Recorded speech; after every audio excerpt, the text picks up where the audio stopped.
I apologize for the interruptions. I'm having camera technical problems. What is Predator STEP identification system? S is secrets others tell you to keep that can cause you T, trouble with your parents or other elders. E, extreme embarrassment if the secret is ever disclosed. And P, will cause you physical harm to you, loved ones, or pets. Children must learn that bad secrets may simply be lies that a bad person is telling them to keep them quiet, especially if that bad person is dead. Victims of child abuse hate what is being done to them. They want it to stop, but there is this bad secret tied around their neck. How many children might be spared if the first molested child were to report? A lot of children do try to tell their parents, who dismiss it. Let's not put this all on the child. In order to help our children, we need to drag this issue out of the closet, wash off all the sexual ickiness that's preventing us from arming them with practical knowledge. Start putting an end to this abomination. We know there exists this secret between abusers and victims that is keeping this whole situation hush-hush. Remember this, more than 90% of all sexual abuse victims know their molester. 50% of the offenders are household members, and 38% are already acquaintances of the victims. If you can prepare our children for the bad secrets and let them know they are just lies used by a cowardly monster who doesn't want them to get caught, chances are children will be more willing to disclose them. Discuss with your children any secret anyone asks them to keep from you is a bad secret, and they must tell right away. The anyone includes mom, dad, grandma, grandpa, siblings, pastor, priest, teachers, and etc. Remember, predators walk, talk, dress, and look just like you and I in public and act as decent human beings. Outside the despicable act itself, which physically violates children and defiles their innocence, the crime is one that continues to destroy the victim's life long after the final attack. Crippled self-esteem and shame result in incalculable losses to our society. In turn, these kids gone without treatment will likely end up alcoholics, drug abusers, and possibly in violent crimes. Here are 3 steps to assist you in applying a prevention factor on your child. 1. Get over the ickiness. Don't avoid discussions because it may seem embarrassing for you, or you feel that they are too young to hear this conversation.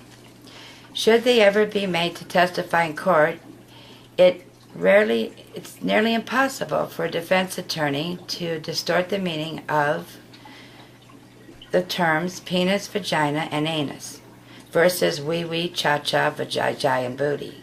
As adults, we need to get over this. If you are too embarrassed to use the proper terms, how will your child ever be able to confront you to report something abusing in those areas? Replace fear with empowerment. Predators use certain tactics to silence children that can be very upsetting for a child to hear. But unless they hear them, they'll never know it's a trick. How much more upsetting would it be if the child heard that from a violent, threatening abuser? You should always filter what your child is exposed to, but understand that exposing them to a tiny amount could save their lives. Predators are banking on the fact that you think your child is too young to hear other tricks. Remember, the prime age is 6 to 12 years old. Overconcerning may seem like good parenting and protecting their innocence. Truth is, you may be putting them at a greater risk. Make it child-friendly. To help the child absorb, ensure a message is properly absorbed. Frequent exposure to the message, repetition. A one-time discussion does little periodically to refresh their minds. There are books made available that discuss predators that will arouse their full attention. They entertain, educate, and empower your child, and are written especially to arm them against becoming victims. Now let's talk about a child that is not yours. The same information applies with them. You may see a neighbor child or a niece or nephew of yours, or notice a child in church. These children will react and display certain behaviors if they are victims of sexual abuse. We need to keep our eyes open whenever we see children and watch their behavior traits. If we were more observant, we might save a child. Example, maybe your child is playing with a child at your house. It's time for the child to go home. If this child displays fear, doesn't want to go, doesn't like home, or the person picking them up, sit down with that child and ask why. They may be afraid to tell you, so don't. So observe their mannerism. Their eyes, do they bow their head or cry? Do they become silent? Remember, silence is what is used on them. Do they fiddle with their hands, their fingers, or maybe their hair? A child who reacts is definitely trying to tell you something is wrong. It is not meddling when you have concerns for a child. It is all of our responsibility to keep children safe. You will know the difference between a scared child and a child who's just having so much fun they don't want to go. They want to stretch an hour and then another hour and so on. We must not drill our children to speak or make them more afraid. Remember, if it's mom or dad doing the abusing, they still love them and they will protect them. Because the threat has been pounded in their minds, the harm they will cause if they tell. Another example you are in your house and you hear a child scream.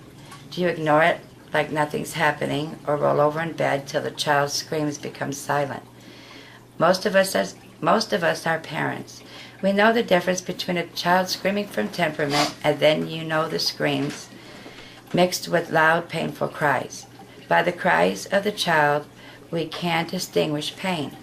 Sometimes parents are screaming at the children or the child to shut up as they're abusing them. What would you do? Most of us who hear that would know it's abuse. You get this gut-curling instinct that something's wrong. Go with your instincts. Trust your instincts.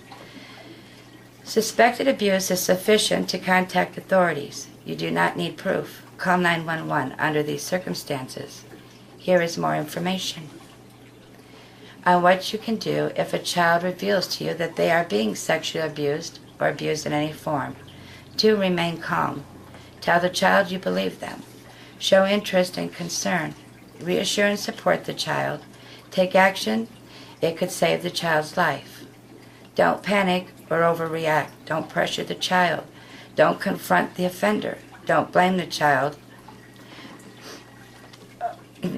Don't overwhelm the child with questions. Call 911 or an appropriate reporting agency. Don't be afraid to get involved. Your info can remain anonymous. You will be asked to describe your concerns about the child. You will be asked if you can provide child's name, age, address, school if attending, and names of their parents. That's it. It's time for all of us to shed some light. Violence and abuse are difficult to discuss, especially when children are the victims. From one adult to another, it's an important part of bringing these issues out of the darkness so they can be addressed. A single conversation about the signs of child abuse and neglect can go a long way towards building a concerned, educated community that protects its children. Now that we understand abuse and the signs children may display and how we can watch and protect children, I would like to ask you something to think about. Do you know someone who has been sexually abused? Maybe you have this feeling something is going on with the child you know. Are you a victim or a survivor? Who helped you? Were you left alone to handle this violence by yourself? If you know what I am saying, then let's not be alone anymore. Let's not let other children feel isolated and scared. Let's stand together and protect our children from the cowardly monsters. We can make a difference and we can run them off. Spread the light. Put it out there on Facebook, Twitter, or in conversation with friends. Put your name on a petition from an organization so the numbers will stand strong when they take our stand on child molesters in Washington, when they are fighting for harder, longer jail time and punishment. Let's take a stand. Let's stop the epidemic. Let's save these kids. Thank you. Very good.